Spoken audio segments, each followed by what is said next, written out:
اعوذ باللہ من الشیطان الرجیم بسم اللہ الرحمن الرحیم۔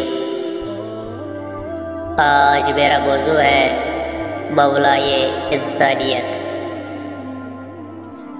امام صادق علیہ السلام اپنے اجداد کے توسط سے نقل کرتے ہیں کہ رسول اللہ صلی اللہ علیہ وآلہ وسلم نے ارشاد فرمایا، ایک صبح جبرائیل امین علیہ السلام حالت شادمالی میں مجھ پر نازل ہوئے۔ میں نے پوچھا، اے میرے دوست جبرائیل علیہ السلام، کیا ہوا کہ میں تجھے اس قدر خوش دیکھ رہا ہوں؟ کہنے لگا، اے محمد صلی اللہ علیہ وآلہ وسلم، آخر کیوں نہ خوش ہوں جبکہ میری آنکھوں کو ٹھنڈک ملی؟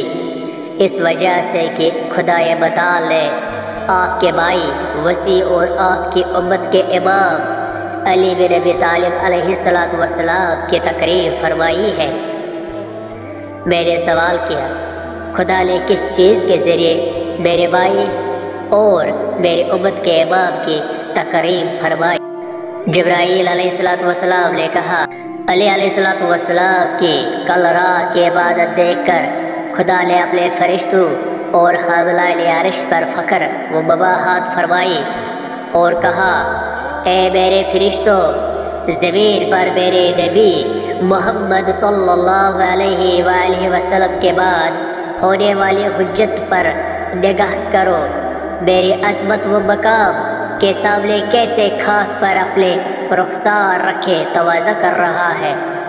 میں تم سب کو گواہ بناتا ہوں کہ بتحقیق یہ میری خلق پر امام اور تمام انسانیت کا مولا ہے۔